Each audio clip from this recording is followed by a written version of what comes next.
primordial, a insegurança contratual. Você faz um contrato, o Estado revisa, esse Estado centralizador maluco que você defende. Porque, na verdade, você quer ser o Estado. Você quer ser o burocrata, de preferência não eleito, que vai ter poder, que vai definir e indeferir vidas e empresas e pessoas e grupos econômicos numa canetada. Você quer ter esse controle, você quer ter esse poder doentio, que é típico de um comunista. Né? E o problema do comunista, e a gente precisa entrar nesse mérito, né? A gente precisa reformar o país, precisa reformar o sistema de justiça para acabar com a injustiça, senão a gente não tem segurança e previsibilidade, que acho que é o básico que precisa numa Constituição. Quanto tempo eu tenho só para me organizar? 5 minutos. Que é a premissa maior, né? Liberdade de expressão sob ataque. Acho que você deve imaginar toda hora que eu falo do Alexandre de Moraes se essa live pode cair ou não. Já passou pela sua cabeça, você sabe disso. Já passou pela cabeça de muita gente. Pela deles não. Porque eles precisam de uma imprensa oficial. O Alexandre de Moraes precisa de um ICL do Eduardo Moreira. Ele tem isso. A turma dele é a turma que caça a perseguição, que ajuda a perseguir.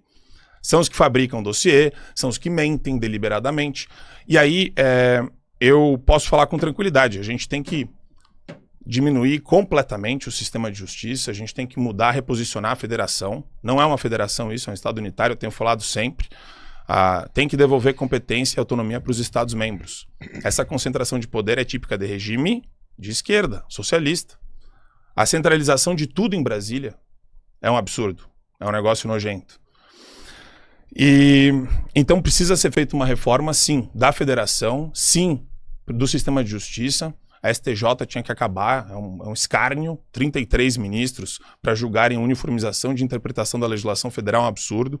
O Supremo tinha que tirar todas as ações do controle concentrado, recurso em HC, o recurso de HC na esfera criminal tinha que ser abolido do STF, tinha que resolver isso no Estado.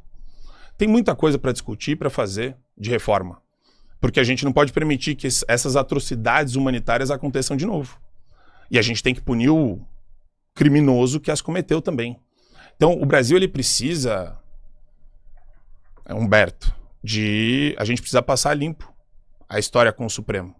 A gente tem que empichar todo o Supremo Tribunal Federal que participou dessa farsa, desse julgamento soviético de 5ª categoria, em pleno século XXI. Isso é uma grande farsa, você sabe disso. Só que o seu problema, e é por isso que eu gosto de investigar a psique do esquerdista, né? Eu estava vendo o debate dele com a Adriles, e você mentiu sobre o Holodomor. Você mentiu descaradamente. E eu acho engraçado, né? Faltou assistir 3 lives do Thiago Braga. E ele se diz historiador. Então, se um historiador mente sobre o censo de 37, sobre o Holodomor, sobre como a União Soviética escondeu isso ao longo de todos os anos, sobre a obra que ele se baseia para falar de maneira negacionista e criminosa que não houve, né, esse genocídio gigantesco.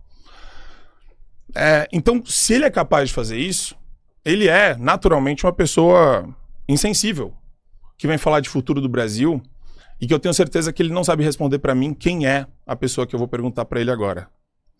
Quem que é Clériston da Silva?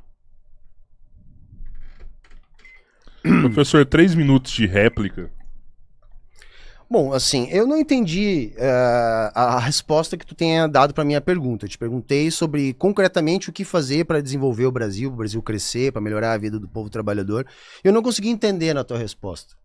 Você falou Supremo, você falou que eu não teria moral para falar, né? Sempre a chave moral, aquela que eu falei lá no início. Você falou do Xandão, do Judiciário, falou até do Holodomor, mas não respondeu a minha pergunta. Eu espero que agora, quando a palavra voltar a você traga pelo menos alguma proposta nesse sentido. Agora, em relação ao que você falou, cara, assim, eu não defendo o Judiciário não, viu? Acho que você não fez direito do seu dever de casa. Eu não defendo o Xandão, eu não defendo o STF. Para mim, o judiciário brasileiro é como o judiciário em qualquer lugar do mundo capitalista. Ele está lá para defender os interesses da classe dominante. Enquanto ele está julgando o Bolsonaro de maneira desfavorável, eles estão lá, o mesmo STF, acabando com a luta contra a escala 6x1 no Brasil, né? passando aí a terceirização completa da atividade fim, etc. O que, na prática, invalidaria a própria luta contra a escala 6x1, tá? Eu não sou fã do Xandão, não. Eu não acho que as decisões do STF sejam tomadas com base em justiça. A questão é que agora isso está se voltando um pouco contra a extrema-direita, e no meu entendimento, porque o Bolsonaro resolveu criar um caso e atacar o STF desde o primeiro dia que ele começou, né, o seu mandato, e eles são corporativistas e eles estão se defendendo.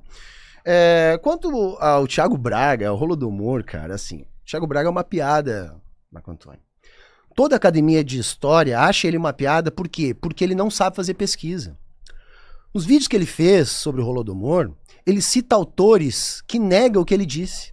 Eu trouxe no meu canal um rapaz para comentar o vídeo do Thiago Braga, e esse rapaz ele entrevistou um dos autores citados pelo Thiago Braga nos vídeos dele. E esse autor disse que ele não defende aquilo que o Thiago Braga disse que ele defende, porque essa é a forma do Thiago Braga de trabalhar. Ele faz um cherry picking ali, que prova o ponto dele, mas não se baseia no ponto dos autores que ele está trabalhando. E, infelizmente, o debate já começa da maneira que eu imaginei que ele ia ser, né? Você fugiu da resposta e trouxe ali um moralismo e tal, para falar de questões que são abstrações, né? Holodomor, o socialismo soviético do século passado, e o que isso tem a ver com a vida de quem está trabalhando, de quem quer melhorar de vida, de quem quer melhor condição de trabalho, sabe? Essa discussão é uma discussão que não interessa pro brasileiro.